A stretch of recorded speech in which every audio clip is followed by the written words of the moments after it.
ওনারা একতাবদ্ধ হয়ে সবচেয়ে আধুনিক জীবনযাপন করছে।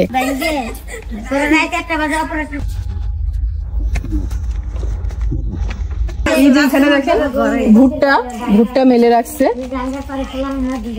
আর এনারা বসে বসে আসলে শুধু আড্ডাই দিচ্ছেন না, আপনাদেরকে চরের জীবনের একটা সৌন্দর্য দেখাই। এই যে দেখেন সবাই বসে আছে, মনে হচ্ছে না সবাই এখানে বসে আড্ডা দিচ্ছে, কিন্তু তারা আড্ডাও দিচ্ছে সাথে সাথে তারা কাজও করছে। এই যে দেখেন ভুট্টার দানা বের করতেছে, ভুট্টাই তো না? কোথেকে আনছেন ভুট্টা? চাষ করছি। ও আপনারাই চাষ করছেন? ও এখন এগুলো কি করবেন খুলে? মানে কি গরুকে খাওয়াবেন? ও এই যে ভুট্টার যে দানা এগুলো আপনারা গরুকে খাওয়াবেন। এটা কি গুঁড়া করে নাকি আস্তই?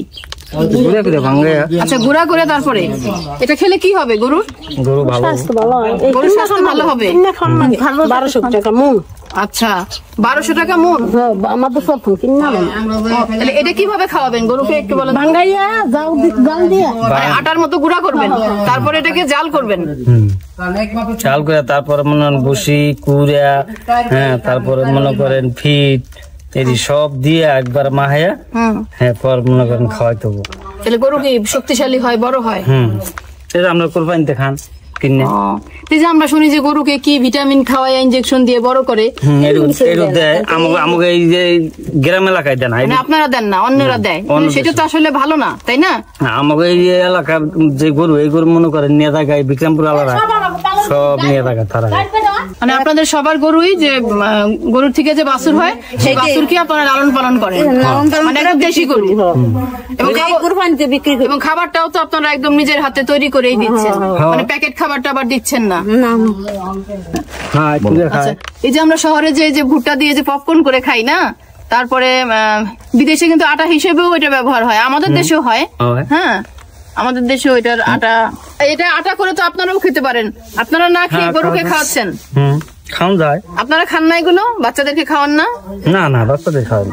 ও ঢাকায় দেখি যে এগুলো ওই যে পুরায় তারপরে বিক্রি করে, রাস্তাঘাটে দেখি ভ্যানের মধ্যে বিক্রি করে। হ্যাঁ খাওয়া যায়। আরো আছে না এখানেই সব? না এখানে।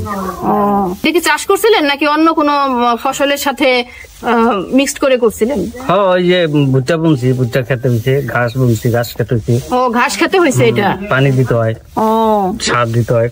চরের জীবনে অনেক সীমাবদ্ধতা আছে, তারপরেও ওনারা যেভাবে জীবন যাপন করেন এবং বাড়ি ঘরগুলো এত গোছানো, এত সিস্টেমেটিক যে ওনারা সারাদিন কাজ করে এবং তারপরেও কাজের মধ্যেও ওনারা আড্ডা দেয়, এবং কাজ শেষ করে সন্ধ্যার দিকেও কিন্তু ওনারা আবার আড্ডা দেয়।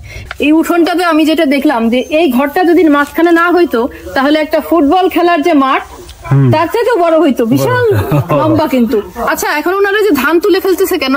রোদ তো আছে। ধান তুলে ফেলছে, দেরি দিতে আছে। মানে এটা কি দেরি দেওয়া কি? এটা একটু মোটা করতে হবে, মোটা করলে মানে ধানটা একটু এতক্ষণ এটা বেশি পাতলা করে বিছানো ছিল, এখন আপনারা একটু মোটা করে দিচ্ছেন কেন? 2 রোদ দিয়ে শুকাই আমরা। আবার মনে করেন পাতলা করে না দিলে, ঘন করে না দিলে মনে করেন আবার চাল ভেঙে দেবে।